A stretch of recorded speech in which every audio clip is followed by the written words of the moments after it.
ತೋಟಗಾರಿಕೆ, ಹೈನುಗಾರಿಕೆ, ಜೇನು ಅಣಬೆ, ರೇಷ್ಮೆ, ಮೀನು, ಹಸಿರು ಮೇವು, ಅರಣ್ಯ ಮರಗಳು, ಸಮಗ್ರ ಕೃಷಿಯನ್ನು ನಮಗುಣಪಡಿಸುವ ಕೃಷಿ ದರ್ಶನ. ಕೃಷಿ ದರ್ಶನ, ಕೃಷಿ ದರ್ಶನ, ಓಹೋ ಕೃಷಿ ದರ್ಶನ.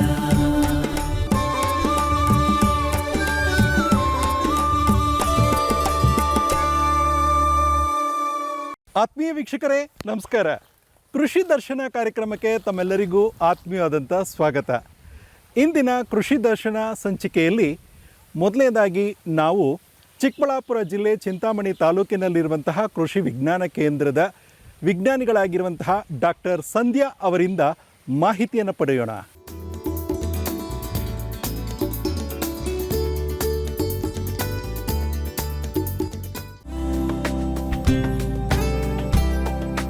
ಮಣ್ಣು ಕೇವಲ ಧೂಳಲ್ಲ, ಅದು ಜೀವಂತ ಕೋಶಗಳ ಆಗರ. ಬದಲಾಗುತ್ತಿರುವ ಈ ಕಾಲಘಟ್ಟದಲ್ಲಿ ಮಣ್ಣಿನ ಆರೋಗ್ಯವನ್ನು ಕಾಪಾಡುವುದು ಎಂದರೆ ನಮ್ಮ ಮುಂದಿನ ಪೀಳಿಗೆಯ ಆಹಾರದ ಭದ್ರತೆಯನ್ನು ಕಾಪಾಡುವುದು ಎಂದೇ ಅರ್ಥ. ಕೃಷಿಯನ್ನು ಲಾಭದಾಯಕವಾಗಿ ಮಾಡುವಲ್ಲಿ ಮಣ್ಣಿನ ಆರೋಗ್ಯ ಪ್ರಮುಖ ಪಾತ್ರ ವಹಿಸುತ್ತದೆ. ಫಲವತ್ತಾದ ಮಣ್ಣು ಬೆಳೆಗಳಿಗೆ ಬೇಕಾದ ಎಲ್ಲ 16 ಪೋಷಕಾಂಶಗಳನ್ನು ಸರಿಯಾದ ಪ್ರಮಾಣದಲ್ಲಿ ಒದಗಿಸುತ್ತದೆ. ರಾಸಾಯನಿಕ ಗೊಬ್ಬರದ ಬಳಕೆಯಿಂದ ಮಣ್ಣಿನಲ್ಲಿ ಸೂಕ್ಷ್ಮಾಣು ಜೀವಿಗಳ ಸಂಖ್ಯೆ ಕಡಿಮೆಯಾಗುತ್ತಿದ್ದು, ಇದರ ವೃದ್ಧಿಗೆ ಹೆಚ್ಚು ಸಾವಯವ ಗೊಬ್ಬರಗಳನ್ನು ಬಳಸುವ ಅಗತ್ಯವಿದೆ ಎನ್ನುತ್ತಾರೆ ತಜ್ಞರು. ನಿಮಗೆಲ್ಲ ಗೊತ್ತಿರುವಂಗೆ ಕೃಷಿಗೆ ಅತಿ ಮುಖ್ಯವಾಗಿ ಬೇಕಾಗಿರುವಂತಹ ನೈಸರ್ಗಿಕವಾಗಿ ದೊರಕುವಂತಹ ವಸ್ತು ಎಂದರೆ ಅದು ಮಣ್ಣು. ಇತ್ತೀಚಿನ ದಿನಗಳಲ್ಲಿ ನಿಮಗೆ ಮಣ್ಣಿನ ಬಗ್ಗೆ ಗೊತ್ತಿರ್ಬೋದು. ಮಣ್ಣಿನ ಆರೋಗ್ಯ ಅಥವಾ ಮಣ್ಣಿನ ಫಲವತ್ತತೆ ದಿನದ ದಿನಕ್ಕೆ ಕುಂಠಿತ ಆಗ್ತಾ ಇದೆ. ಇದಕ್ಕೆ ಅನೇಕ ರೀತಿಯ ಕಾರಣಗಳಿರ್ಬೋದು. ಅದರಲ್ಲಿ ಒಂದು, ನಾವು ಯಥೇಚ್ಛವಾಗಿ ಬಳಸ್ತಿರುವ ರಾಸಾಯನಿಕ ವಸ್ತುಗಳಿಂದ. ಈ ನಮ್ಮ ಚಿಕ್ಕಬಳ್ಳಾಪುರ ಜಿಲ್ಲೆಯ ಮಣ್ಣಿನ ಒಂದು ಅಂಶಗಳನ್ನ ತಿಳ್ಕೊಬೇಕು ಅಂತಂದರೆ, ನಮ್ಮ ಚಿಕ್ಕಬಳ್ಳಾಪುರ ಜಿಲ್ಲೆಯ ಮಣ್ಣಿನ ರಸಸಾರವು ಸುಮಾರು ತಟಸ್ಥದಿಂದ ಒಂದು ಕ್ಷಾರೀಯವರೆಗೂ ನಾವು ಗುಣವನ್ನು ಎಲ್ಲ ತಾಲೂಕುಗಳಲ್ಲಿ ವಿಶ್ಲೇಷಣೆ ಮಾಡಿದಾಗ ಕಂಡುಬಂದಿದೆ. ಅದೇ ರೀತಿ ಮಣ್ಣಿನ ರಸಸಾರದ ಅಂಶದ ಬಗ್ಗೆ ಏನು ಯೋಚನೆ ಇಲ್ಲ, ಆದರೆ ಸಾವಯವ ಅಂಶ ತುಂಬ ಕಡಿಮೆ ಮಟ್ಟದಲ್ಲಿದೆ. ಸಾವಯವ ಅಂಶ ಅಂತಂದರೆ ಆರ್ಗ್ಯಾನಿಕ್ ಕಾರ್ಬನ್ ಅಂತ ಇಂಗ್ಲೀಷ್ನಲ್ಲಿ ಏನು ಹೇಳ್ತೀವಿ, ಮಣ್ಣಿನಲ್ಲಿ ಕೆಲಸ ಮಾಡುವಂತಹ ವಸ್ತು ಅಂದರೆ ಅದು ಸಾವಯವ ಅಂಶ. ಈ ಸಾವಯವ ಅಂಶ 0.5% ಅಷ್ಟು ಮಿನಿಮಮ್, ಕಡಿಮೆ ಅಂದರೆ ಇರಬೇಕು. ಆದರೆ ನಮ್ಮ ಚಿಕ್ಕಬಳ್ಳಾಪುರ ಜಿಲ್ಲೆಯಲ್ಲಿ ಸರಾಸರಿಯಾಗಿ 0.3 ಇಂದ 0.4% ಕಾಣಿಸಿಕ್ಕಿದೆ. ಅಂದರೆ ಎಲ್ಲ ತಾಲೂಕುಗಳಲ್ಲಿ ನಾವು ಒಂದು ಸಾವಯವ ಅಂಶವನ್ನು ನಾವು ತುಂಬ ಕಡಿಮೆಯಲ್ಲಿ ಗಮನಿಸ್ತಾ ಇದ್ದೀವಿ. ಇದಕ್ಕೆಲ್ಲ ಏನು ಕಾರಣ ಇರ್ಬೋದು ಅನ್ನೋದನ್ನು ರೈತರು ಅವಲೋಕನೆ ಮಾಡಬೇಕಾಗತ್ತೆ. ಜೊತೆಗೆ ಒಂದು ತಕ್ಕ ಮಟ್ಟಿಗೆ ದೊರಕುವ ಅಂದರೆ ಲಭ್ಯವಿರುವ ಸಾರಜನಕದ ಅಂಶ, ಹಾಗೆಯೇ ಕಡಿಮೆ ಮಟ್ಟಿಗೆ ಲಭ್ಯವಿರುವ ರಂಜಕದ ಅಂಶ, ಜೊತೆಗೆ ಲಭ್ಯವಿರೋ ಪೊಟ್ಯಾಷ್ ಅಂಶವು ಕಡಿಮೆಯಾಗಿದೆ. ಹಾಗಾಗಿ ನಾವು ಒಂದು ಸರಿತೂಕವಾಗಿ ಅಥವಾ ಸಮ ಪ್ರಮಾಣದಲ್ಲಿ ಎಲ್ಲ ಪೋಷಕಾಂಶಗಳನ್ನು ಬಳಸಿದಾಗ ಅಷ್ಟೇ ನಮ್ಮ ಮಣ್ಣಿನಲ್ಲಿ ನಾವು ಸಮಗ್ರವಾಗಿ ಕೃಷಿಯನ್ನು ಮಾಡಬಹುದಾಗಿದೆ. ಈ ಒಂದು ಸಾವಯವ ಅಂಶನ ಜಾಸ್ತಿ ಮಾಡಬೇಕು ಅಂದರೆ ಏನು ಮಾಡಬೇಕು ಎಲ್ಲ ರೈತ ಬಾಂಧವರು ಅಂತಂದರೆ, ಇವಾಗ ಏನು ನಾವು ಪ್ರಾಕ್ಟೀಸಲ್ಲಿ ಮಾಡ್ತಾ ಇದ್ದೀವಿ, 80 ಭಾಗ ರಾಸಾಯನಿಕ 20 ಭಾಗ ಸಾವಯವ ಅನ್ನೋದನ್ನು ಉಲ್ಟಾ ಮಾಡಬೇಕಾಗತ್ತೆ. ಯಾಕೆ ಅಂತಂದರೆ, ಈ ಸಾವಯವ ಅಂಶ ಅತಿ ಹೆಚ್ಚಾದರೆ ಮಾತ್ರ ಮಣ್ಣಿನಲ್ಲಿರುವ ಸೂಕ್ಷ್ಮಾಣು ಜೀವಿಗಳು ಕೆಲಸ ಮಾಡುವಂಥದ್ದು. ನೀವು ಏನೇ ಮಣ್ಣಿಗೆ ಕೊಟ್ಟರು ಅದು ದೊರಕುವ ರೂಪದಲ್ಲಿ ಅಥವಾ ಅದು ಸಸ್ಯಗಳಿಗೆ ಲಭ್ಯವಾಗುವ ರೂಪದಲ್ಲಿ ಬರಬೇಕು ಅಂತಂದರೆ, ಅಲ್ಲಿ ಏನು ನಾವು ಪೋಷಕಾಂಶಗಳು ಕೊಡ್ತೀವಿ ಅದು ಇನ್ನೊಂದು ರೂಪಕ್ಕೆ ಕನ್ವರ್ಟ್ ಆಗಬೇಕು. ಆ ಕನ್ವರ್ಟ್ ಮಾಡುವಂಥದ್ದೇ ಈ ಸೂಕ್ಷ್ಮಾಣು ಜೀವಿಗಳು. ಈ ನಮ್ಮ ದಿನಕ್ಕೆ ಈ ಒಂದು ಕೃಷಿ ಭೂಮಿಯಲ್ಲಿ ಈ ಸೂಕ್ಷ್ಮಾಣು ಜೀವಿಗಳ ಸಂಖ್ಯೆ ತುಂಬ ಕಡಿಮೆ ಆಗ್ತಾ ಇದೆ. ಹಾಗೆ ಈ ರೋಗ ತರುವಂತಹ ಸೂಕ್ಷ್ಮಾಣು ಜೀವಿಗಳ ಸಂಖ್ಯೆ ಅಧಿಕವಾಗ್ತಿದೆ. ಈ ಸೂಕ್ಷ್ಮಾಣು ಜೀವಿಗಳ ಸಂಖ್ಯೆನ ಅತಿ ಹೆಚ್ಚಾಗಿ ಮಾಡಬೇಕು ಅಂತಂದರೆ ಮಣ್ಣಿಗೆ ಆದಷ್ಟು ನಾವು ಜೈವಿಕ ಗೊಬ್ಬರಗಳನ್ನು, ಸಾವಯವ ಗೊಬ್ಬರಗಳನ್ನು ಅಥವಾ ಕಾಂಪೋಸ್ಟ್ ಮೂಲಕ ಅಥವಾ ಹಸಿರೆಲೆ ಗೊಬ್ಬರಗಳ ಮೂಲಕ ನಾವು ಸೇರಿಸ್ತಾ ಹೋದಲ್ಲಿ ಸೂಕ್ಷ್ಮಾಣು ಜೀವಿಗಳ ಸಂಖ್ಯೆಯನ್ನು ವೃದ್ಧಿ ಮಾಡಬಹುದು. ಹಾಗೆಯೇ ನಾವು ಏನೇ ನಾವು ಪೋಷಕಾಂಶಗಳನ್ನು ಮಣ್ಣಿಗೆ ಒದಗಿಸಿದ್ದೆ ಆದಲ್ಲಿ ಅದು ದೊರಕುವ ರೂಪದಲ್ಲಾಗುತ್ತೆ. ಉದಾಹರಣೆಗೆ ಹೇಳಬೇಕು ಅಂತಂದರೆ, ಮಣ್ಣಿನಲ್ಲಿ ವಿಶ್ಲೇಷಣೆ ಮಾಡಿದಾಗ ರಂಜಕದ ಅಂಶ ಅತಿ ಹೆಚ್ಚಾಗಿ ಕಾಣಿಸ್ಕೊಳ್ಳುತ್ತೆ. ಆದರೆ ಅಲ್ಲಿ ಹೋಗಿ ಫೀಲ್ಡಲ್ಲಿ ಹೋಗಿ ಅಥವಾ ತಾಕುಗಳಲ್ಲಿ ಹೋಗಿ ನೋಡಿದಾಗ ರಂಜಕದ ಕೊರತೆಯನ್ನು ನಾವು ಸಸ್ಯಗಳಲ್ಲಿ ಅಥವಾ ಬೆಳೆಯಲ್ಲಿ ಕಾಣಬಹುದಾಗಿದೆ. ಇದು ಏನಕ್ಕೆ ಅಂತಂದರೆ, ಮಣ್ಣಿನಲ್ಲಿರುವ ರಂಜಕದ ಅಂಶ ಸಸ್ಯಗಳಿಗೆ ದೊರಕುವ ರೂಪದಲ್ಲಿ ಇರುವುದಿಲ್ಲ. ಈ ರೂಪದಲ್ಲಿ ಬರಬೇಕು ಅಂತಂದರೆ ನಾವು ಆದಷ್ಟು ಸೂಕ್ಷ್ಮಾಣು ಜೀವಿಗಳ ಒಂದು ಸಂಖ್ಯೆಯನ್ನು ನಾವು ಅತಿ ಹೆಚ್ಚಾಗಿ ಮಣ್ಣಿನಲ್ಲಿ ಮಣ್ಣಿನಲ್ಲಿ ಬೆಳೆಸ್ತಾ ಹೋಗಬೇಕು. ಸೂಕ್ಷ್ಮಾಣು ಜೀವಿಗಳಿಗೆ ಅನೇಕ ರೀತಿಯ ಮೂಲಗಳಿದ್ದಾವೆ. ಮುಖ್ಯವಾಗಿ ಜೈವಿಕ ಗೊಬ್ಬರಗಳು. ಜೈವಿಕ ಗೊಬ್ಬರಗಳು ನಮ್ಮ ಕೃಷಿ ವಿಶ್ವವಿದ್ಯಾನಿಲಯಗಳಲ್ಲಿ ಅಥವಾ ಕೃಷಿ ವಿಶ್ವವಿದ್ಯಾಲಯದ ಸಂಸ್ಥೆಗಳಲ್ಲಿ, ಕೃಷಿ ವಿಜ್ಞಾನ ಕೇಂದ್ರಗಳಲ್ಲಿ ಅಥವಾ ಕೃಷಿ ಇಲಾಖೆಗಳಲ್ಲಿ ದೊರಕುತ್ತವೆ. ಅನೇಕ ರೀತಿಯ ಜೈವಿಕ ಗೊಬ್ಬರಗಳಿದ್ದಾವೆ. ಸಾರಜನಕವನ್ನು ಸ್ಥಿರೀಕರಿಸುವ ಜೈವಿಕ ಗೊಬ್ಬರಗಳು, ರಂಜಕವನ್ನು ಕರಗಿಸುವ, ರಂಜಕವನ್ನು ಒದಗಿಸುವ, ಪೊಟ್ಯಾಷನ್ನು ಒದಗಿಸುವ ಜೈವಿಕ ಗೊಬ್ಬರಗಳನ್ನು ಅನೇಕ ರೂಪದಲ್ಲಿ ಬಳಸಬಹುದಾಗಿದೆ. ಬೀಜೋಪಚಾರದ ಮೂಲಕ ಬಳಸಬಹುದು, ಕೊಟ್ಟಿಗೆ ಗೊಬ್ಬರಗಳ ಜೊತೆಗೆ ಮಿಕ್ಸ್ ಮಾಡಿ ಅಥವಾ ಮಿಶ್ರಣ ಮಾಡಿ ಬಳಸಬಹುದು, ಅಥವಾ ಅದನ್ನು ನೀರಿನಲ್ಲಿ ಬೆರೆಸಿ ಡೈರೆಕ್ಟ್ ಆಗಿ ನಾವು ಸಸ್ಯಗಳಿಗೆ ಅಥವಾ ಮಣ್ಣಿಗೆ ಒದಗಿಸಬಹುದು. ಈ ರೀತಿ ಜೈವಿಕ ಗೊಬ್ಬರಗಳನ್ನು ನಾವು ಅತಿಯಾಗಿ ಹೆಚ್ಚಾಗಿ ಬಳಸ್ತಾ ಹೋದಲ್ಲಿ ನಾವು ಸೂಕ್ಷ್ಮಾಣು ಜೀವಿಗಳ ಸಂಖ್ಯೆಯನ್ನು ನಾವು ಮಣ್ಣಿನಲ್ಲಿ ವೃದ್ಧಿ ಮಾಡಬಹುದು. ಇನ್ನೊಂದು ಮುಖ್ಯವಾಗಿ ಈ ಒಂದು ಸೀಸನಲ್ಲಿ, ಅಂದರೆ ಈ ಒಂದು ಬೇಸಿಗೆ ಕಾಲದಲ್ಲಿ ಅತಿ ಮುಖ್ಯವಾಗಿ ಹೇಳುವಂಥದ್ದಂತಂದರೆ ಹಸಿರೆಲೆ ಗೊಬ್ಬರಗಳನ್ನು ಬಳಸಿ ಅಂತ. ಹಸಿರೆಲೆ ಗೊಬ್ಬರಲ್ಲಿ ಮುಖ್ಯವಾಗಿರುವಂಥದ್ದು ಸೆಣಬು. ಸೆಣಬನ್ನ ಯಾಕೆ ನಾವು ರೈತರಿಗೆ ರೆಕಮೆಂಡ್ ಅಥವಾ ಶಿಫಾರಸು ಮಾಡ್ತೀವಿ ಅಂತಂದರೆ, ಸೆಣಬಲ್ಲಿ ಅತಿ ಎತ್ತರಕ್ಕೆ 40 ದಿವಸಕ್ಕೆ ಅತಿ ಎತ್ತರಕ್ಕೆ ಬೆಳೆದು ಅತಿ ಹೆಚ್ಚಾಗಿ ಗೊಬ್ಬರವನ್ನು ನಾವು ಮಣ್ಣಿಗೆ ಸೇರಿಸಿದಂಗಾಗುತ್ತೆ. ಈ ಒಂದು ಸೆಣಬಿನ ಬೀಜವನ್ನು ನೀವು ಈ ಒಂದು ಮಾರ್ಚ್ ಅಥವಾ ಏಪ್ರಿಲ್ ಮೇ ತಿಂಗಳಲ್ಲಿ 1 ಅಥವಾ 2 ಮಳೆ ಬಿದ್ದಾಗ ಒಂದು ಸ್ವಲ್ಪ ಉಳುಮೆ ಮಾಡಿ ಅದನ್ನು ಚೆಲ್ಲಿ ಬಿಟ್ಟಲ್ಲಿ ಅದಾಗೆ ಬೆಳೆಯುತ್ತೆ. ಈ ಸೆಣಬಿಗೆ ಏನು ಅನೇಕ ರೀತಿಯ ಶಕ್ತಿ ಇದೆ. ವಾತಾವರಣದಲ್ಲಿರುವ ಸಾರಜನಕವನ್ನು ಸ್ಥಿರೀಕರಣ ಮಾಡುತ್ತೆ, ಜೊತೆಗೆ ಭೂಮಿಯ ಆಳದಲ್ಲಿರುವ ಪೋಷಕಾಂಶಗಳನ್ನು ಎಳೆಕೊಳ್ಳುತ್ತೆ. ಈ ಒಂದು ಸೆಣಬನ್ನು ಬೆಳಿಬೇಕಾದ್ರೆ ಯಾವುದೇ ರೀತಿಯ ಗೊಬ್ಬರವನ್ನು ಕೊಡುವಂಥ ಅವಶ್ಯಕತೆ ಇಲ್ಲ. 1-2 ಮಳೆ ಬಂದಾಗ ತನ್ನಂತಾನೆ ಬೆಳೆಯುತ್ತೆ.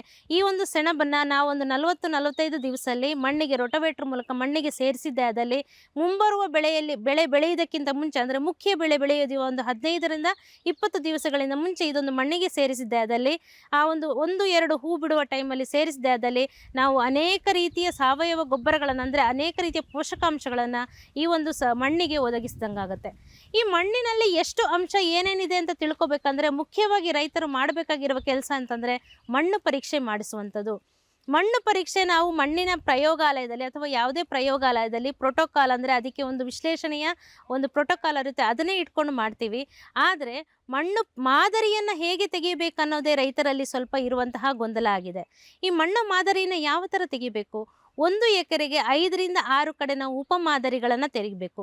ಸಾಮಾನ್ಯವಾಗಿ ಮಣ್ಣನ್ನು ನಾವು 15-20 ಸೆಂಟಿಮೀಟರ್ ಆಳದಲ್ಲಿ ಒಂದು ವಿ ಶೇಪಲ್ಲಿ ಅಗದ್ಬಿಟ್ಟು, ಆ ವಿ ಶೇಪಲ್ಲಿ ಬಂದಿರುವ ಮಣ್ಣನ್ನು, ಒಳಗಡೆ ಬಂದಿರೋ ಮಣ್ಣನ್ನು ತೆಗೆದುಬಿಟ್ಟು ಆ ಒಂದು ವಿ ಶೇಪಲ್ಲಿ ಬಂದಿರೋ ಮಣ್ಣನ್ನು ನಾವು ತಗೊಬಂದು ಮಿಶ್ರಣ ಮಾಡಿ 1 ಎಕರೆಯಿಂದ 5-6 ಕಡೆ ತೆಗೆದಾಗ ಒಂದು 2-3 kg ಮಣ್ಣು ಸಂಗ್ರಹ ಆಗುತ್ತೆ. ಆದರೆ ವಿಶ್ಲೇಷಣೆ ಮಾಡೋದಕ್ಕೆ ಯಾವುದೇ ಕಾರಣಕ್ಕೂ 2-3 kg ಮಣ್ಣು ಬೇಕಾಗೋದಿಲ್ಲ, 300-500 ಗ್ರಾಮ್ ಬೇಕಾಗುತ್ತೆ.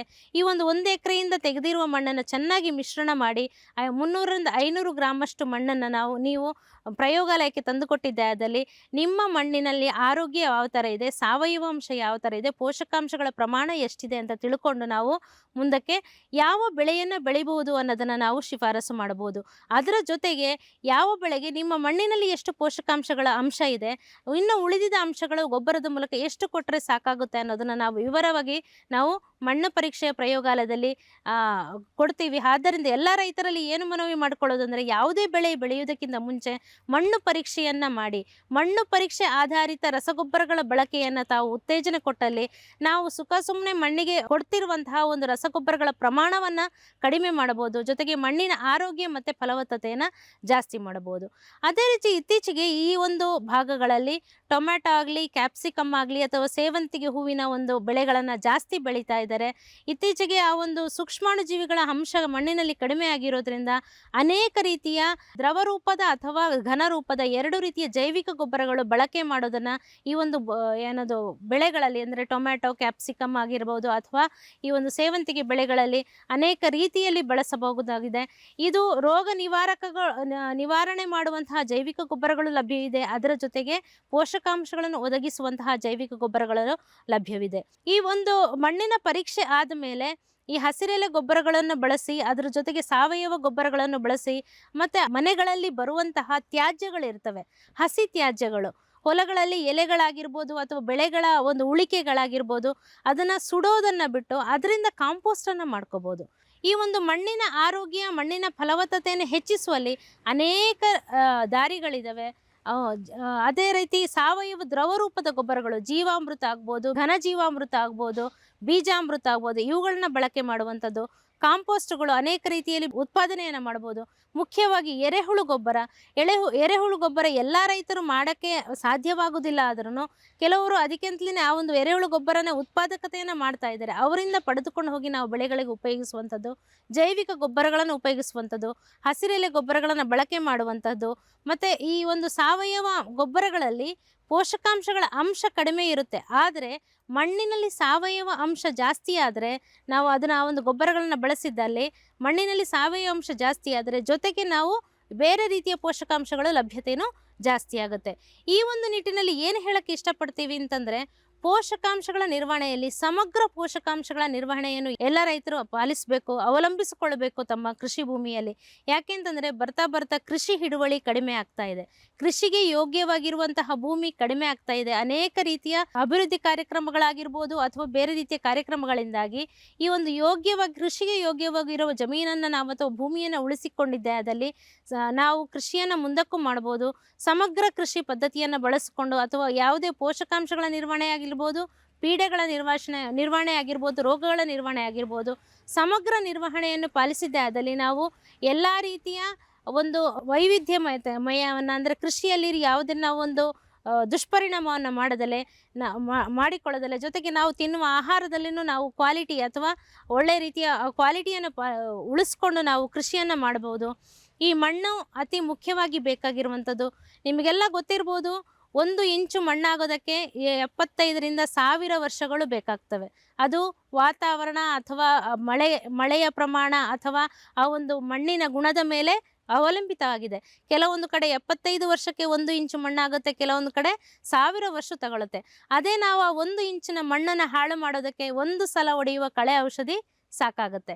ಹಾಗಾಗಿ ಈ ಒಂದು ಅಂಶನ ಮನದಟ್ಟು ಮಾಡಿಕೊಂಡು ಆ 1 ಇಂಚು ಮಣ್ಣನ್ನು ಉಳಿಸ್ಕೊಳ್ಬೇಕು ಅನ್ನೋ ಒಂದು ಮನದಟ್ಟು ಮಾಡಿಕೊಂಡು ನಾವು ಆದಷ್ಟು ಮಣ್ಣಿನ ಆರೋಗ್ಯ ಅಥವಾ ಮಣ್ಣಿನ ಫಲವತ್ತತೆ ಬಗ್ಗೆ ನಾವು ಒತ್ತು ಕೊಟ್ಟು ಈ ಒಂದು ಸಮಗ್ರ ಪದ್ಧತಿಗಳನ್ನು ಅಥವಾ ಸಮಗ್ರ ಪೋಷಕಾಂಶಗಳ ನಿರ್ವಹಣೆಯನ್ನು ಅಳವಡಿಸಿಕೊಂಡು ಕೃಷಿ ಭೂಮಿಯನ್ನು ನಾವು ಉಳಿಸ್ಕೊಂಡು ಕೃಷಿಯನ್ನು ಸಮೃದ್ಧ ಕೃಷಿಯನ್ನಾಗಿ ಮಾಡೋಣ, ಸುಸ್ಥಿರ ಕೃಷಿಯನ್ನಾಗಿ ಮಾಡಿ ನಮ್ಮ ಭಾರತ ದೇಶವನ್ನು ಕಟ್ಟೋಣ ಅಂತ ಹೇಳ್ತಾ, ಎಲ್ಲ ರೈತ ಬಾಂಧವರಲ್ಲಿ ಈ ಒಂದು ಕೃಷಿಯಲ್ಲಿ ಇವೆಲ್ಲ ಅಂಶಗಳನ್ನು ಅಳವಡಿಸಿಕೊಂಡು ಮಾಡಬೇಕು ಅನ್ನೋದೇ ನಮ್ಮ ಕೋರಿಕೆಯಾಗಿದೆ.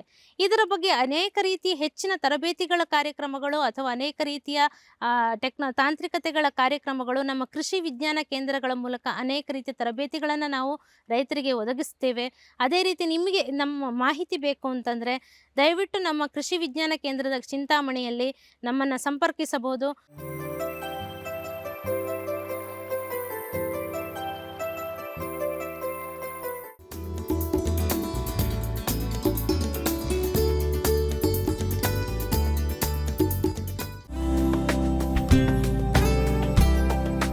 ಮಣ್ಣನ್ನು ಹೊನ್ನಾಗಿಸುವ ಕಾಯಕದಲ್ಲಿ ತೊಡಗಿರುವ ನಮ್ಮ ರೈತ ಬಾಂಧವರು ಇಂದಿನ ಕೃಷಿ ಲೋಕದ ನಿಜವಾದ ಹರಿಕಾರರು. ಅಂತಹ ಒಬ್ಬ ಸಾಧಕ ರೈತರ ಯಶಸ್ಸಿನ ಕಥೆಯನ್ನು ನಾವು ಇಂದು ಹೊತ್ತು ತಂದಿದ್ದೇವೆ. ಕೆಂಪು ಬಣ್ಣದ ಚೆಲುವಿನ ಟೊಮೆಟೊ ಬೆಳೆಯನ್ನೇ ನಂಬಿ ವೈಜ್ಞಾನಿಕ ಪದ್ಧತಿಗಳನ್ನು ಅಳವಡಿಸಿಕೊಂಡು ಸಮೃದ್ಧ ಇಳುವರಿ ಪಡೆದ ರೈತರೊಬ್ಬರ ಸಕಾರಾತ್ಮಕ ಅನುಭವದ ಸಾರ ಇಲ್ಲಿದೆ. ಈ ಒಂದು ಚಿಂತಾಮಣಿ ತಾಲೂಕಿನಲ್ಲಿರುವಂತಹ ಪ್ರಗತಿಪರ ರೈತರು ಆನೂರು ಗ್ರಾಮದಲ್ಲಿರುವಂತಹ ಸತೀಶ್ ಕುಮಾರ್ ಅವರು, ಅದರಲ್ಲೂ ವಿಶೇಷವಾಗಿ ಅವರು ಬೆಳೀತಿರುವಂಥದ್ದು ಈ ಒಂದು ಟೊಮೊಟೊ ಬೆಳೆಯನ್ನು. ಅದರಲ್ಲೂ ಈ ಟೊಮೊಟೊ ಬೆಳೆಯಲ್ಲಿ ಅವರು ಯಶಸ್ವಿ ಪ್ರಗತಿಪರ ರೈತರಾಗಿ ಯಾವ ರೀತಿಯಲ್ಲಿ ಇತರ ರೈತರಿಗೆ ಮಾದರಿಯಾಗಿದ್ದಾರೆ ನೋಡೋಣ ಬನ್ನಿ.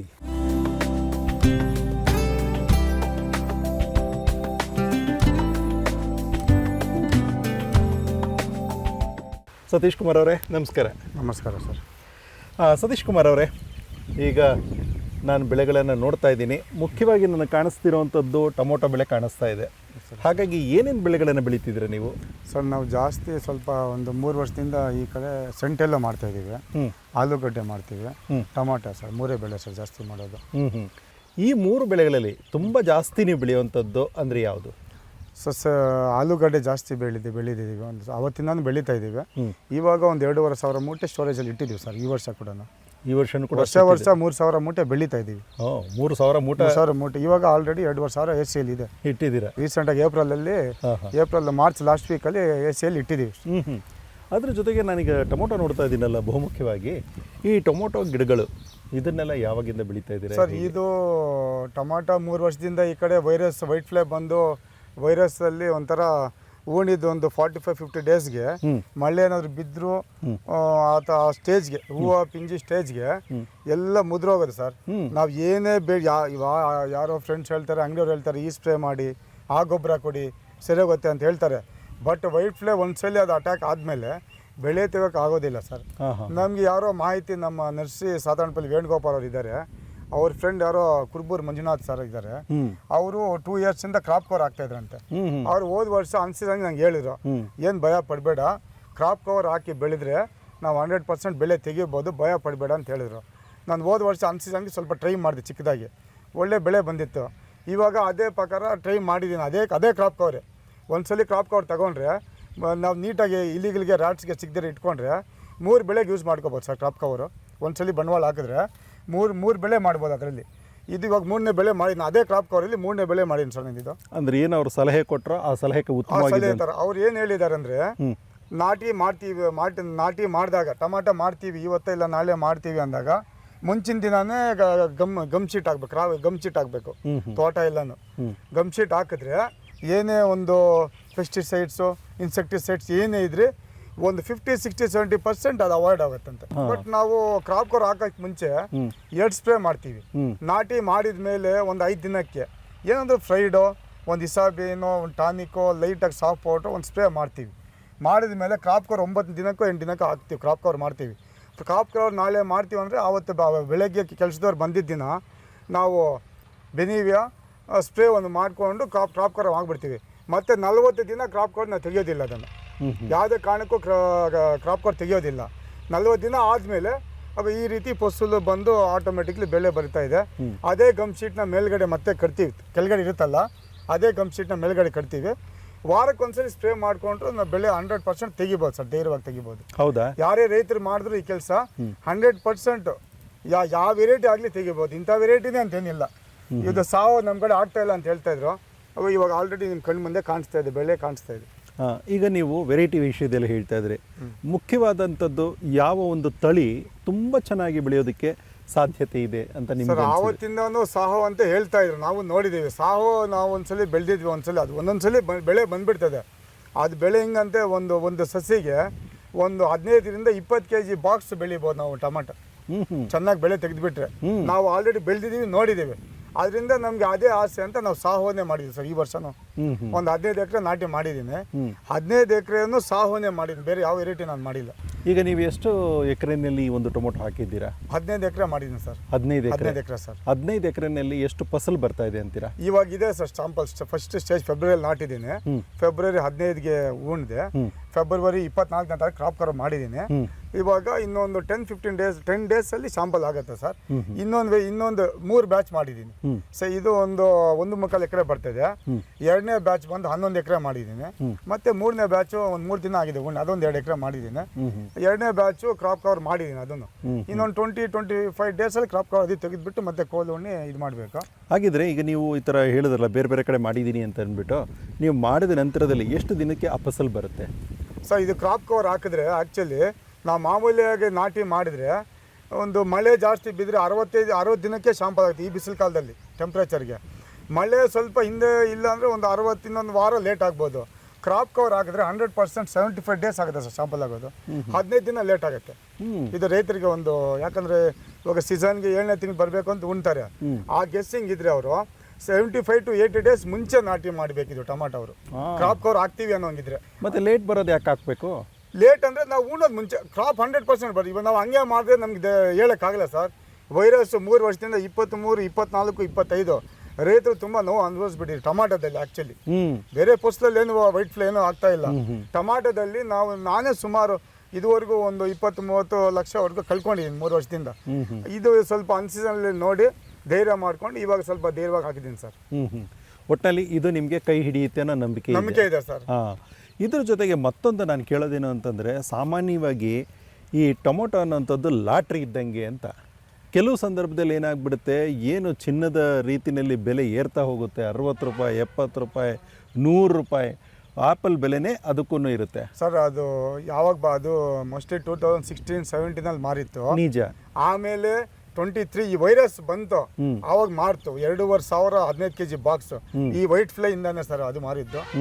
ಅದರಿಂದ ನಾವು 3 ವರ್ಷದಿಂದ ನಾವು ಬರೀ ಆಂಧ್ರ ರೈತರು ಆ ಕಡೆ ವೈರಸ್ ಕಮ್ಮಿ ಇದೆ, ಅವ್ರು ಬೆಳೀತಾ ಇದ್ದಾರೆ, ಅವ್ರ ಕೈಲಿ ಆಗ್ತದೆ. ನಮ್ಮ ಕರ್ನಾಟಕ ಈ ಚಿಕ್ಕಬಳ್ಳಾಪುರ ಡಿಸ್ಟಿಕ್ ಸ್ವಲ್ಪ ಈ ಭಾಗ ಕೋಲಾರ ಡಿಸ್ಟಿಕ್ ಅವರು ನಾವು ಸ್ವಲ್ಪ ತುಂಬ ಅನ್ವಯಿಸ್ತಾ ಇದ್ದೀವಿ.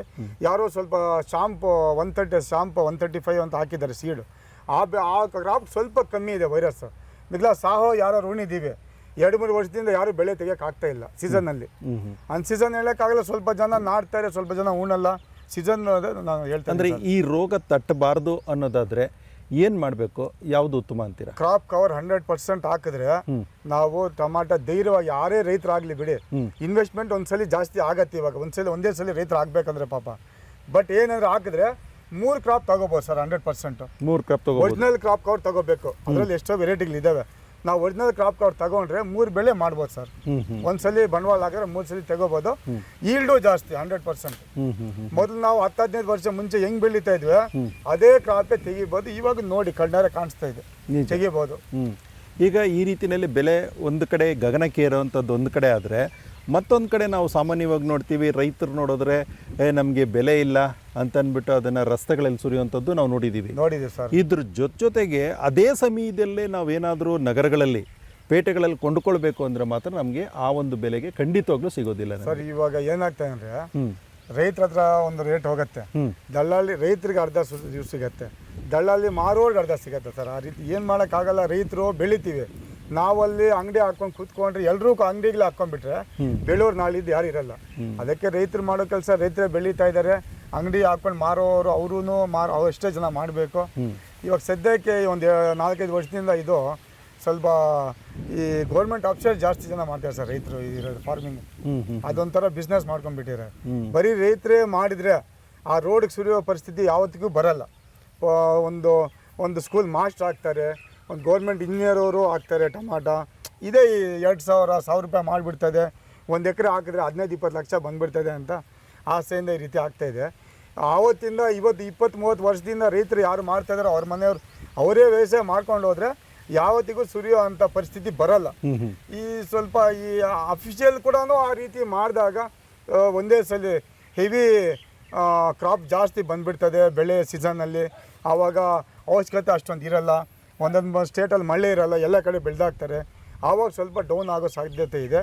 ಮಳೆಗಳ ಮೇಲೇನೂ ಸೀಸನ್ ಕವರ್ ಆಗುತ್ತೆ ಸರ್, ಹೇಳೋಕ್ಕಾಗಲ್ಲ. ಇದ್ರ ಜೊತೆಗೆ ನನಗನ್ಸುತ್ತೆ, ಈಗ ನೀವು ಹೇಳ್ತಾ ಇದ್ರೆ ತುಂಬ ಚೆನ್ನಾಗಿ ಬೆಳಿತೀನಿ ಮತ್ತು ಇಷ್ಟು ಒಂದು ಈಗಾಗಲೇ ಹೇಳ್ತಾ ಇದ್ರಿ ಶೀತಾಗಾರದಲ್ಲೂ ಕೂಡ ನಾನು ಇಡ್ತಿದ್ದೀನಿ ಅಂತಂದ್ಬಿಟ್ಟಲ್ಲ. ನಾನು ಇಂಥ ಪರಿಸ್ಥಿತಿ ಇದ್ದಾಗ ಅದನ್ನೇನಾದರೂ ನಮ್ಮ ದೇಶದ ಬೇರೆ ಬೇರೆ ಭಾಗಗಳಿಗೆ ಕಳಿಸೋವಂಥದ್ದಾಗಿರ್ಬಹುದು ಅಥವಾ ವಿದೇಶಗಳಿಗೂ ಕಳಿಸುವಂಥದ್ದು ಇರ್ಬೋದು. ಈ ಥರದ ಪ್ರಯತ್ನಗಳೇನಾದ್ರು ಮಾಡ್ತಿದ್ರೆ ಹೇಗೆ ಸರ್? ಸದ್ಯಕ್ಕೆ ಇಲ್ಲಿ ಚಿಂತಾಮಣಿ ಕೋಲಾರಿಂದ ಬೇರೆ ದೇಶ ಇದು ವೆಸ್ಟ್ ಬೆಂಗಾಲ್ಗೆಲ್ಲ ಹೋಗ್ತಾ ಇತ್ತು. ಸದ್ಯಕ್ಕೆ ಅದು ಸೀಸನಲ್ಲಿ ಹೋಗುತ್ತೆ ಸರ್, ಅನ್ಸೀಸನ್ ಒಂದ್ಸಲ ಹೇಳೋಕ್ಕಾಗಲ್ಲ. ಹೌದಾ? ಹ್ಞೂ ಸರ್. ಈಗ ಯಾವ ಸಮಯದಲ್ಲಿ ಬೆಳೆದ್ರೆ ರೈತರಿಗೆ ತುಂಬ ಚೆನ್ನಾಗಿ ಅವ್ರಿಗೆ ದುಡ್ಡು ಸಿಗುತ್ತೆ ಅಂತ ನಿಮ್ಗೆ ಅನಿಸುತ್ತೆ ಸರ್? ಇವಾಗ ಅನ್ಸೀಸನ್ನು ಹೇಳೋಕ್ಕಾಗಲ್ಲ, ಅದು ಎಲ್ಲೆಲ್ಲಿ ಮಳೆ ಬೀಳುತ್ತೋ ಯಾವ ಲಾಟ್ರಿ ಅಂತ ಹೇಳೋಕ್ಕಾಗಲ್ಲ. ಇದು ಸುಮಾರು ನಮ್ಮ ತಂದೆಯವರು 35 ವರ್ಷದಿಂದ ಬೆಳೀತಾ ಇದ್ದಾರೆ. ಅವ್ರು ಆವತ್ತಿಂದಾನು 6ನೇ ತಿಂಗಳು 7ನೇ ತಿಂಗಳು ಸೀಸನ್ ಅಂತ ಬೆಳೀತಾರೆ ಸರ್ ಟೊಮಾಟೊ. ಸುಮಾರು 40-35 ಇಯರ್ಸ್ ಬ್ಯಾಕಿಂದ ನಮ್ಮ ತಂದೆಯವರು ಬೆಳೀತಾ ಇದ್ರು. ವರ್ಷದಲ್ಲಿ ಸೀಸನ್ ಏನಪ್ಪ ನಮ್ಮ ಕಡೆ ಅಂತಂದರೆ, ನಮ್ಮ ಚಿಕ್ಕಬಳ್ಳಾಪುರ ಡಿಸ್ಟಿಕ್ಕು ಕೋಲಾರ ಡಿಸ್ಟಿಕ್ ಅಂದರೆ 6ನೇ ತಿಂಗಳು 7ನೇ ತಿಂಗಳು ಸರ್ ಸೀಸನ್ ಲೆಕ್ಕ. ಅಂದರೆ ಮಾರ್ಚಲ್ಲಿ ಉಣ್ತಾಯಿದ್ರು ಆ ಕಾಲದಲ್ಲಿ. ಇವಾಗ ಮಾರ್ಚು ಏಪ್ರಿಲ್ಲು ಮಾಡ್ತಾಯಿದ್ದಾರೆ ಸರ್. ಮೊದಲ ಕಾಲದಲ್ಲಿ ಈ ಮಲ್ಚಿಂಗ್ ಪೇಪರ್ ಆಗ್ತಾಯಿಲ್ಲ. ಇವಾಗ ಒಂದು 7-8 ಇಯರ್ಸ್ 8-9 ಇಯರ್ಸಿಂದ ಮಲ್ಚಿಂಗ್ ಪೇಪರ್ ಎಲ್ಲ ಆಗ್ತಾಯಿದೆ ಸರ್. ಹಾಗಿದ್ರೆ ಆಗ ಖರ್ಚು ಮಾಡ್ತಾ ಇದ್ದಿದ್ದಕ್ಕೂ ಈಗ ನೀವು ಖರ್ಚು ಮಾಡ್ತಿರೋದಕ್ಕೂ ಎಷ್ಟು ವ್ಯತ್ಯಾಸ ಇದೆ ಸರ್? ನಾವು ಒಂದು 20 ವರ್ಷ ಮುಂಚೆ ಮಾತು ಹೇಳ್ತೀನಿ. ನಾವು ನಮ್ಮ ತಂದೆಯವರು ಆವತ್ತಿಂದ 5 ಎಕರೆ 10 ಎಕರೆ 15 ಎಕರೆ 20 ಎಕರೆ ಟೊಮಾಟೊ ಮಾಡ್ತಾಯಿದ್ರು.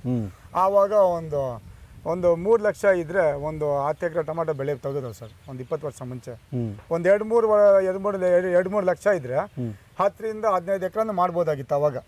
ಇವಾಗ 1 ಎಕರೆ ಮಾಡಬೇಕಂದ್ರೆ ಈ ಕ್ರಾಪ್ ಕವರ್ ಹಾಕಿ ಮಾಡಬೇಕಂದ್ರೆ 2.5 ಲಕ್ಷ ಮಿನಿಮಮ್ ಬೇಕೇ ಬೇಕು ಸರ್. ಮತ್ತು ಲಾಭ ಅದೇ ಯಾಕೆಂದರೆ ಹಿಂದಿನ ಕಾಲದಲ್ಲಿ ಲಾಭ ಪಡ್ಕೊಳ್ಳೋಕ್ಕೂ ಇವತ್ತಿಗೂ ಲಾಭ ವ್ಯತ್ಯಾಸ ಇದೆ. ಅದೇ ರೀತಿಯಲ್ಲಿ ಹಿಂದೆ ಎಷ್ಟು ಬರ್ತಿತ್ತು ಲಾಭ, ಇವಾಗ ಎಷ್ಟು ಬರುತ್ತೆ ಸರ್? ಆಗಿದೆ, ಬಟ್ ಏನಂದರೆ ಹಿಂದೆ ಖರ್ಚು ಕಮ್ಮಿ ಬರ್ತಾ ಇತ್ತು, ಸ್ವಲ್ಪ ಕಮ್ಮಿ ರೇಟ್ ಇದ್ರು ನಡೀತಾ ಇತ್ತು. ಇವಾಗ ಬೆಳೆಯೋ ರೇಟ್ಗೆ ಒಂದು 400-500 ರೂಪಾಯಿ 15 kg ಬಾಕ್ಸ್ ಮಾರಿದ್ರೇ ರೈತ ಸ್ವಲ್ಪ ಒಂದು ಲಿಮಿಟ್ 1-2.5 ಲಕ್ಷ ಬಂಡವಾಳ ಹಾಕಿದ್ರೆ 1-2-3 ಲಕ್ಷ ಒಂದು ಎಕರೆಗೆ ಮಿನಿಮಮ್ ಲಾಭ ತೆಗಿಬೋದು ಸರ್ ಈ ಕಾಲದಲ್ಲಿ. ಅಷ್ಟು ರೇಟ್ ಇದ್ರೆ ತೆಗಿಬೋದು. 100-200-250 ಹೋದ್ರೆ ಫಸಲು ಬರುತ್ತೆ ಅಷ್ಟೇ ಸರ್. ಈಗ ನನಗೆ ಕೆಲವು ಟೈಮಲ್ಲಿ ಏನು ಅನ್ನಿಸ್ಬಿಡುತ್ತೆ ಅಂತಂದರೆ, ಈಗ ಟೊಮೊಟೊ ಹೆಚ್ಚಾಗಿ ಬೆಳೆದ್ಬಿಟ್ಟಿರ್ತೀವಿ, ಎಲ್ಲಿ ನೋಡಿದ್ರೆ ಕೊಂಡ್ಕೊಳ್ಳೋಕ್ಕಾಗಲ್ಲ ಅಂತ ರಸ್ತೆಗೆ ಬಿಸಾಕೋ ಬದಲು ಅದನ್ನು ಒಂದು ರೀತಿಯಲ್ಲಿ ಮೌಲ್ಯವರ್ಧನೆ ಮಾಡಿದ್ರೆ, ಈಗ ಕೆಚಪ್ ಅಂತ ನಾವು ನೋಡ್ತೀವಿ, ಅದನ್ನೆಲ್ಲ ನೋಡಿದ್ರೆ ಬಾಟ್ಲೆಲ್ಲ ಹಾಕಿಟ್ಟಿರ್ತಾರೆ ಅಥವಾ ಇನ್ನೊಂದು ಪಾಕೆಟ್ಗಳೆಲ್ಲ ಹಾಕ್ತಾರೆ. ಇಂತಹ ಪ್ರಯತ್ನವನ್ನು ರೈತ ಮಾಡಬಹುದು ಅಂತೀರಾ ಅಥವಾ ಕಷ್ಟ ಆಗುತ್ತೆ ಅಂತೀರಾ? ಸರ್ ನಮ್ಮ ಕೈಯಲ್ಲಿ ಅದು ಮಾಡೋಕ್ಕಾಗಲ್ಲ, ಸಾಧ್ಯವಿಲ್ಲ. ಬೆಳೆಯೋದೊಂದು ಮಾಡ್ಬೋದು ನಾವು. ಅದನ್ನು ಯಾರಾದರೂ ಗೌರ್ಮೆಂಟ್ ಸರ್ಕಾರಿ ಕಡೆಯಿಂದ ಏನಾದರೂ ಆ ರೀತಿ ಮಾಡಿ ಅನುಕೂಲ ಮಾಡಿಕೊಟ್ರೆ ರೈತರಿಗೆ ಒಳ್ಳೇದಾಗುತ್ತೆ. ಯಾಕೆ ನಾನು ಈ ಪ್ರಶ್ನೆ ಕೇಳ್ತಾ ಇದ್ದೀನಿ ಅಂತಂದರೆ, ಕೋಲಾರ ಭಾಗ ಮತ್ತು ಈ ಒಂದು ಚಿಕ್ಕಬಳ್ಳಾಪುರ ಜಿಲ್ಲೆ ಈ ಕಡೆ ಹೆಚ್ಚಾಗಿ ಈ ಒಂದು ಟೊಮೊಟೊ ಬೆಳೆಯನ್ನು ನಾವು ಕಾಣ್ತಿರುತ್ತೀವಿ. ಸೊ ಅಂತಂದ ಮೇಲೆ ಇಂಥ ಪರಿಸ್ಥಿತಿಗಳಲ್ಲೂ ಕೂಡ ಈ ರೀತಿಯಲ್ಲಿ ಸುಮ್ಮನೆ ರಸ್ತೆಯಲ್ಲಿ ಬೀಸಾಕೋ ಬದಲು ಅಥವಾ ನನಗೆ ಲಾಸ್ ಆಯಿತು ಅಂತ ಹೇಳೋ ಬದಲು ಈ ಥರದ್ದು ಒಂದು ಪ್ರಯತ್ನ ಮಾಡಿದ್ರೆ ಸರ್ಕಾರಿ ಕಡೆಯಿಂದನೇ ಮಾಡ್ಬೇಕು ಸರ್. ರೈತರು ಇಲ್ಲ ಯಾರು ಬಿಸ್ನೆಸ್ ಮ್ಯಾನ್ ಮಾಡೋಕ್ಕಾಗಲ್ಲ. ಸರ್ಕಾರದಿಂದ ಅದು ಸ್ವಲ್ಪ ಒಂದು ತಗೊಂಡು ಮಾಹಿತಿ ತಗೊಂಡು ಸರ್ಕಾರನ ಅದಕ್ಕೇನಾದ್ರು ಒಂದು ಯೋಚನೆ ಮಾಡಿದ್ರೆ ಮಾಡ್ಬೋದು ಸರ್. ತೊಂದರೆ ಅದೇ ರೀತಿಯಲ್ಲೇ ನಿಮ್ಮನ್ನು ಬಂದು ಭೇಟಿ ಮಾಡ್ತಿರ್ತಾರ, ಯಾವ ರೀತಿ ಬೆಳೀತಿದ್ರೆ ನೀವು, ನಾವು ಅದೇ ರೀತಿ ಬೆಳಿಬೇಕು ಅಂತ ಕೇಳ್ತಾರೆ. ಸುಮಾರು ಜನ ರೈತರು ಗೊತ್ತಿರೋರೆಲ್ಲ ಕೇಳ್ತಾರೆ, ಪರವಾಗಿಲ್ಲ ಹಿಂಗೆ ಮಾಡ್ತೀರಪ್ಪ ಏನಪ್ಪ ಅಂತ. ನಾವು ಸ್ವಲ್ಪ ನಮ್ಮ ತಂದೆಯವರ ಅನುಭವದಿಂದ ನಾವು ಅದನ್ನೇ ಮುನ್ನಡೆಸ್ಕೊಂಡು ಹೋಗ್ತಾ ಇದ್ದೀವಿ. ಆ ಥರ ಇದ್ರೆ ನೀವು ಬೇರೆ ರೈತರಿಗೂ ಮತ್ತು ನಿಮ್ಗಿರುವಂಥ ವ್ಯತ್ಯಾಸ ಏನು? ನೀವು ಹೇಗೆ ಬೆಳಿತೀರಾ, ಅವರು ಹೇಗೆ ಬೆಳೀತಾರೆ, ಅವ್ರ ಫಸಲು ಹೇಗಿರುತ್ತೆ, ನಿಮ್ಮ ಫಸಲು ಹೇಗಿರುತ್ತೆ? ಸರ್ ಇದು ಕ್ರಾಪ್ ಕವರ್ ಮೊದಲು ಎಲ್ಲರೂ ಬೆಳೀತಾ ಇದ್ರು, ತೊಂದರೆ ಏನಿಲ್ಲ. ಈ 2-3 ವರ್ಷದಿಂದಾನೇ ಈ ವೈರಸ್ ಎಲ್ಲ ಬರ್ತೀವಿ. ಅದಕ್ಕೆ ಮುಂಚೆ ಎಲ್ಲ ಯಾರು ಬೇಕಾದರೂ ಟೊಮಾಟೊ ಬೆಳಿಬೋದು, ಅದೇನೋ ಇದೇ ಕೆಲಸ ಅಂತ ಕೆಲಸ ಏನಲ್ಲ. ಇವಾಗ ಬರ್ತಾ ಬರ್ತಾ ರೋಗಗಳು ಜಾಸ್ತಿ ಆಗ್ತಾ ಇದೆ, ರೋಗ ನಿರೋಧಕ ಶಕ್ತಿನೂ ಸ್ವಲ್ಪ ಇಮ್ಯುನಿಟಿ ಕಮ್ಮಿ ಆಗ್ತಾ ಇದೆ. ಇನ್ನು ಇವಾಗ ಅದಕ್ಕೆ ಇದೊಂದು ಮೆರಿಟ್ ಈ ಥರ ಮಾಡಿಕೊಂಡ್ರೆ 100% ಬೆಳೆ ತೆಗಿಬೋದು ಸರ್. ಈಗ ಇನ್ನೂ ಸಂದರ್ಭದಲ್ಲಿ ಏನು ಹೇಳ್ತಾರೆ ಅಂತಂದರೆ, ಈಗ ನಾವು ಗಿಡಗಳು ಹಾಕಿದ್ವಿ, ಆ ಸಂದರ್ಭದಲ್ಲಿ ಏನಾಗಿದೆ ಅಂತಂದರೆ ಟೊಮೊಟೊನೇ ಸರಿಯಾಗಿ ಬರಲ್ಲ, ಗಿಡ ಮಾತ್ರ ತುಂಬ ಚೆನ್ನಾಗಿ ಬಂದಿದೆ ಅಂತ ಹೇಳ್ತಾರೆ. ಆ ಥರದ್ದು ಅನುಭವಗಳೇನು ಸರ್? ವೆರೈಟಿಗಳು ಎಷ್ಟೆಷ್ಟು ಇದ್ದಾವೆ. ನಾವು ಸಿಂಜೆಂಟಾ ಕಂಪ್ನಿ ಆವತ್ತಿಂದ ಒಂದು 25 ವರ್ಷದಿಂದನೂ ಸಿಂಜೆಂಟಾ ಅದೇ ನಮ್ಮ ತಂದೆಯವರು ಮಾಡ್ತಾಯಿದ್ರು. ನಾವು ಅದನ್ನೇ ಪೂರೈಸ್ಕೊಂಡು ಹೋಗ್ತಾ ಇದ್ದೀವಿ ಸರ್. ಇವಾಗ ಅದೇ ಕಂಪ್ನಿ ಮಾಡಿದ್ದೀವಿ ಸರ್. ಒಟ್ಟಿನಲ್ಲಿ ಈ ಟೊಮೊಟೊ ಬೆಳೆಯೋದ್ರಿಂದ ನಿಮಗೆ ಕೈ ಹಿಡಿತಿದೆ ಅಂತ ಹೇಳ್ತೀರಾ? ಹೇಗೆ ಅನ್ಸುತ್ತೆ? ಇವಾಗ 2-3 ವರ್ಷದಿಂದ ಇಲ್ಲ ಅನ್ಸಿದ ಸ್ವಲ್ಪ ಮಾಡಿದ್ದೆ, ಪರವಾಗಿಲ್ಲ, ಒಳ್ಳೇದು ಅನುಕೂಲ ಆಯಿತು. ಅದಕ್ಕೆ ಇವಾಗ ಮುಂದೆ ಆಗುತ್ತೆ ಅಂತ ನಂಬಿಕೆಯಿಂದ ಮಾಡ್ಕೊಂಡು ಬರ್ತಾ ಇದ್ದೀವಿ ಸರ್. ನೋಡಿದ್ರಲ್ಲ ವೀಕ್ಷಕರೇ, ಇದುವರೆಗೂ ಹೆಚ್ಚಿನ ಮಾಹಿತಿಯನ್ನು ನೀಡಿದಂಥವರು ಚಿಕ್ಕಬಳ್ಳಾಪುರ ಜಿಲ್ಲೆ ಚಿಂತಾಮಣಿ ತಾಲೂಕಿನ ಆನೂರು ಗ್ರಾಮದ ಸತೀಶ್ ಕುಮಾರ್ ಅವರು ಯಾವ ರೀತಿಯಲ್ಲಿ ತಮ್ಮ ರೈತರಾಗಿ ಟೊಮೊಟೊವನ್ನು ಬೆಳೆಯೋದ್ರ ಮೂಲಕ ಅನುಭವಗಳನ್ನು ಹಂಚಿಕೊಂಡು ಆದಾಯವನ್ನು ಗಳಿಸಬಹುದು ಅನ್ನೋದ್ರ ಬಗ್ಗೆ ಮಾಹಿತಿಯನ್ನು ನೀಡಿದ್ದಾರೆ. ಅವರಿಗೆ ನಮ್ಮ ದೂರದರ್ಶನದ ಪರವಾಗಿ ಹಾಗೂ ನಮ್ಮೆಲ್ಲ ವೀಕ್ಷಕರ ಪರವಾಗಿ ಅನಂತ ಧನ್ಯವಾದಗಳನ್ನು ಹೇಳ್ತಾ ಕಾರ್ಯಕ್ರಮವನ್ನು ಮುಗಿಸ್ತಾ ಇದ್ದೇವೆ. ನಮಸ್ಕಾರ.